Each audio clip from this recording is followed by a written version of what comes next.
Hi, I'm Daniel Landstandig, and this is Innovation 19.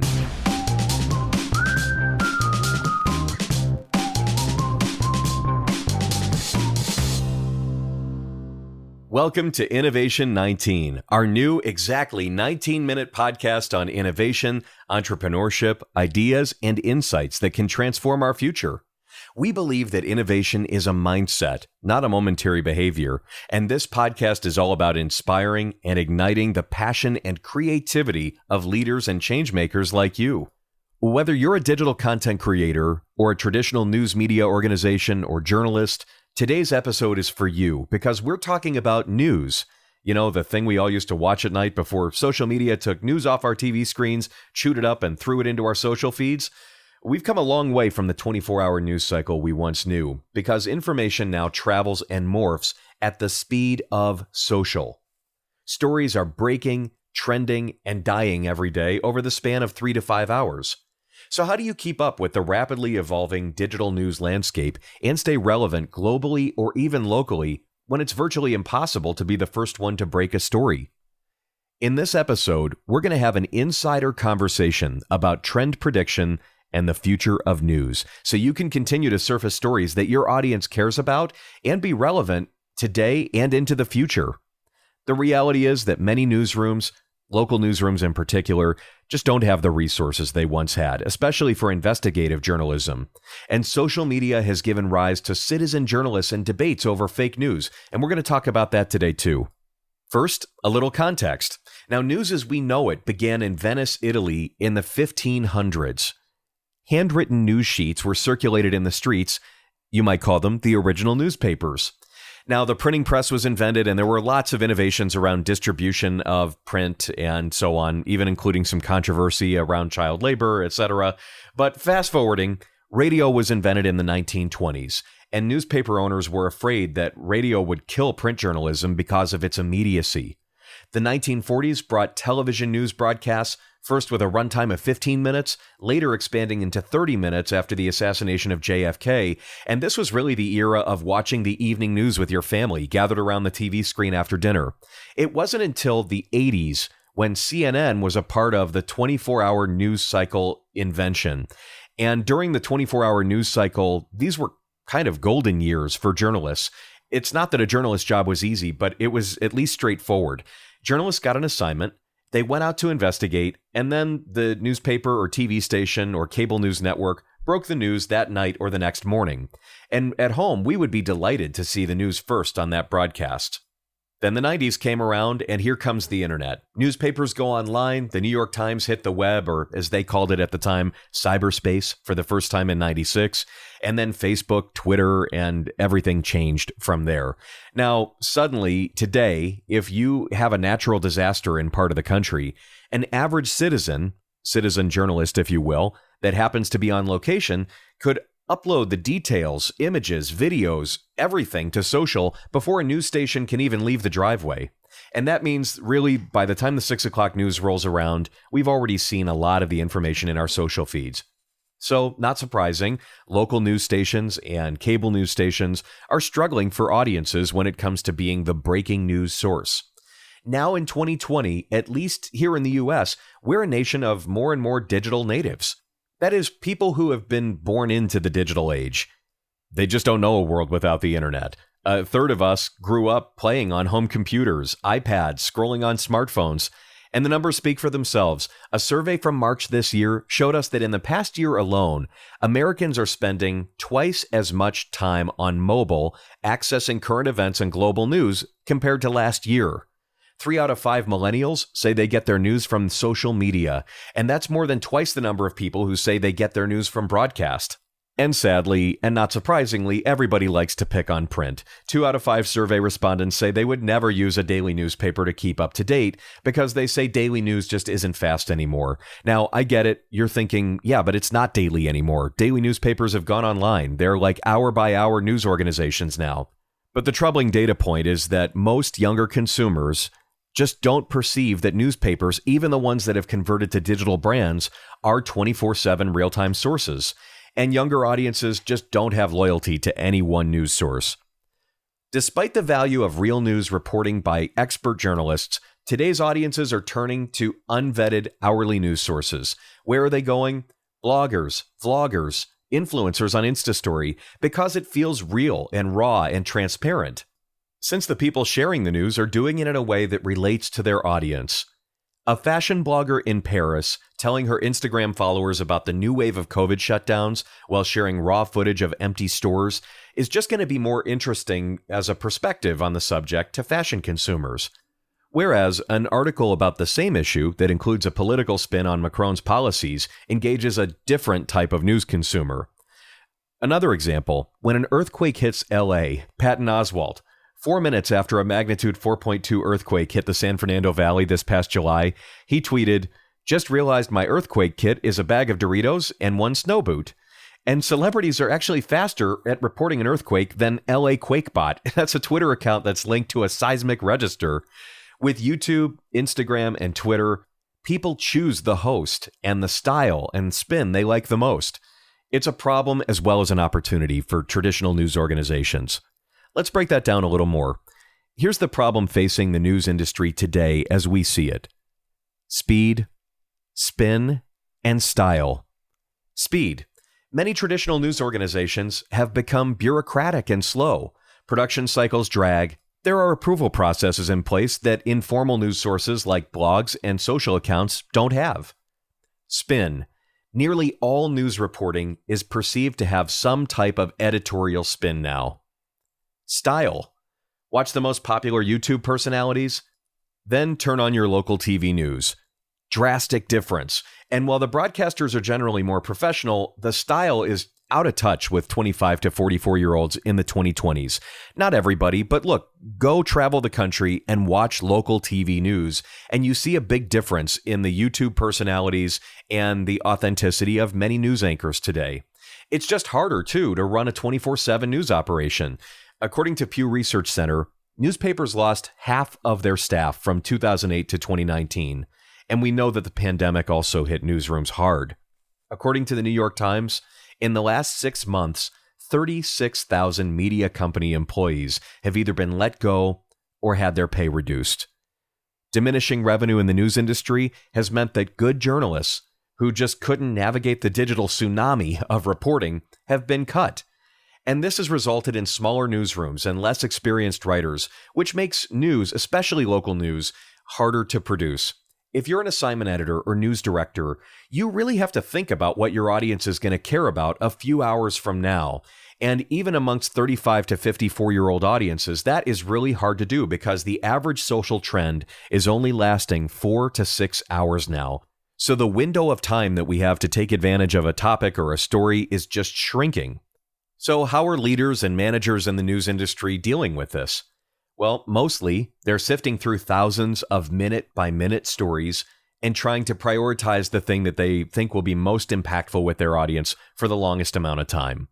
This means that most reporters, assignment editors, etc., are reduced to cruising through Facebook at the assignment desk, looking for leads and ideas, desperately trying to curate a news stream that will be interesting and relevant to a demographic that's just slipping through their fingers. I really respect people who are in the news industry today because in many cases, they're figuring out how to take a Facebook comment and transform it into a story in real time. And this is not easy. And how many of them do you think are really doing that successfully? The answer is no one, because there is no way that any journalist, no matter how many superpowers they have, can dig through thousands of stories and priority rank them all in their head. How do I know? Because I've seen it up close. And whether you're a news curator or news consumer, I promised you an insider's look into the future of news, and this is it. At Futuri, we've been tracking real-time social data since 2011 when we created Topic Pulse. Topic Pulse is an AI-driven program that monitors and quantifies social interest across Facebook, Twitter, Instagram, and over 100,000 news sources. On Topic Pulse, you can see what's trending in your local market with your target demo right now, and Topic Pulse will predict what's going to go viral 3 to 4 hours from now. So for nearly a decade, we've been watching microsecond by microsecond how trends evolve and with whom. And we're currently in the lab working on AI to predict what's going to trend even 24 to 48 hours ahead of time. I can share with you today that according to the data, we've seen an unfortunate conclusion that today, news is almost always behind a viral trend. Now, it has always been this way. When we started Topic Pulse in 2011, we talked to a lot of news directors and assignment editors who had the opinion that what's trending online is trending because we, the news media, are talking about it. And that wasn't true then, according to the data, and it still isn't today. But I am going to tell you a little bit more about what we've discovered, because some of these insights I think can help you if you're in the news industry to understand how trends work and to make big data and AI work for you. The best way to think about it is what we call the 5 V's of trends. Now, these 5 V's are adapted from the 5 V's of big data. They're 5 fundamental components of trends. And if you can manage these 5 V's, you'll be able to identify, curate, and deliver relevant and engaging news to your audience, and do it quickly. The first V is volume. You have to find a way to navigate the sheer number of stories breaking across the world. They're boosted by millions of self-styled journalists promoting local news through social media, so there's a ton of information. And there's no way that a human brain can synthesize, rationalize, and prioritize the sheer volume. If you have somebody at the assignment desk who is watching a Twitter feed, God help them. I mean, I respect that they're trying to do it, but there's just too much information. The second V is velocity. The information is moving fast. Think of velocity as speed and frequency of news. There are now over 4.5 billion people online. 3.7 billion people are social media users. And in an average minute of the day, there are nearly 500,000 tweets, there are nearly 5 million videos, 60,000 Instagram pictures, and over 147,000 photos shared with 54,000 links on Facebook. It's moving so fast every minute of the day. There's no way to just use the human eye and the human brain to analyze this. In fact, you don't have access to enough data in any user interface to even think about that. The third V is variety. Now, I don't mean just that there's a big variety of news sources or topics. I'm actually talking about the variety of the shape or form of the data. So hashtags, photos, tweets, web traffic, blogs, videos, geospatial data, all of these things create a variety of different shapes for each trend. And any one of these shapes tells us about how fast a topic is going to go viral, how many people it's going to reach, and when it's going to peak. The fourth V is veracity. That is accuracy or integrity. Now, we have an abundance of bots and bad actors in this space, and fake news now has become one of the most hotly debated socio-political topics of our day. There have been a lot of bogus stories that have gone viral. And look, no serious professional journalist has a personal mission to create fake news. It doesn't help them at all. It just perpetuates a movement of distrust around journalism. Like 18 to 29-year-olds now tend to rely on social media for news, and when you ask them why, it's because they don't believe broadcast news. And 63% of people over 55 years old believe that social media news is inaccurate. So there's just an unregulated mosh pit of news. What's real? What's fake? And veracity and the ability to really authenticate a story is important. Finally, the fifth V of trends is value for your target audience. Data in and of itself has no value. It only becomes useful when you can extract insights from that data and use those insights to meet the needs of your audience. Consumers are looking for value in terms of relevant content, personalized experiences, and actionable information delivered at the right time, and you're responsible for bringing that value. So how do you navigate the 5 V's of trends? Well, the thesis here is simple. Because of the volume, velocity, and variety of news, the onus rests on journalists and newsrooms to quickly verify the veracity of the news and present value to their audience. And it's not a matter of choice now. This is a matter of survival. At Futuri, our position is that journalists should have 99% of their CPU brainpower freed up for veracity and value, and leave volume, velocity, and variety to the CPU power of AI, Topic Pulse. When it comes to the future of news, you can't stay competitive without AI. If you're using human brain power to sift through an endless number of ever-changing stories on the internet, you're just wasting resources. You have specialized writers and reporters doing repetitive work that can and should be outsourced to a machine. Automating the sifting process and optimizing it with an algorithm can save you incredible amounts of time. Major software companies like Instagram are already exploiting these algorithms to make millions of dollars from parallel products and advertising in the very same apps. And you can do that. You can use AI tech for good, using your resources well to give your audience accurate, relevant news that interests them. The way that Topic Pulse AI helps journalists is massive. If your target audience is adults between the ages of 30 and 50 in one of the 5 boroughs of New York, you can quickly identify your next story for that audience so you don't waste precious time and resources on irrelevant or out-of-date news stories. And the thing is, if you only have one takeaway from today's episode, this is it. Staying relevant as a news source is no longer about being the first outlet to break the news. Because like we were saying earlier, it's just impossible to be the first to break anything. Instead, globally or locally, the future of journalism lies in your ability to surface stories your audience cares about and stylize them in a relatable way, even if you're not the first to talk about that story. So that's good news. Relax. You don't have to be the first. You just have to be an interesting perspective on a piece of news you already know your audience is likely to care about. It's getting more and more difficult to do that without AI. And you can't afford to fall behind. You don't have to be the first to break the news, but you can't be the last to talk about it. So look, not everyone loves digital news and the direction in which it's headed. There was a piece in the New York Times last year called Never Tweet, where the author says Twitter is ruining American journalism. And, a lot of people agreed with him in the news industry. But in 2019, 83% of journalists said that they relied on Twitter to do their jobs. So I guess love it or hate it, everybody's using it.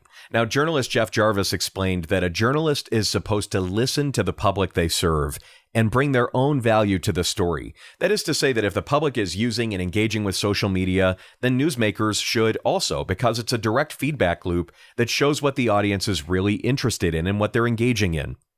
Twitter and social media also allows for underrepresented voices to be heard, and it creates more pressure on the need for veracity, fact-checking. Is this really news? Is this really true? And when I say fact-checking, I don't mean, do you agree with it? We mean, is it true? Some of the best journalists have embraced the changing digital news landscape.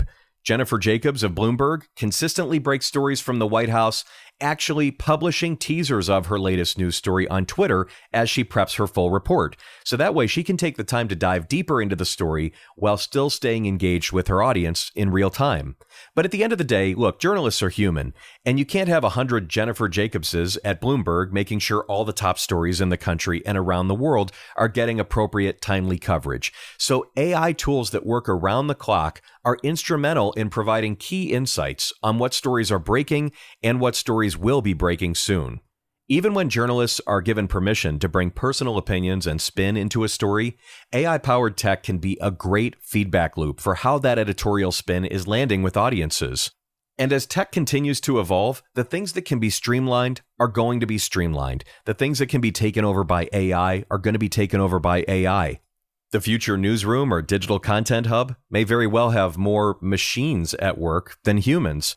And that idea is part of why it's so exciting to be alive today and working in media. Because today, whether we like it or not, we're all pioneers in a new digital content age. And that is good news. If you're interested in learning more about Topic Pulse, you can find more information at topicpulse.com.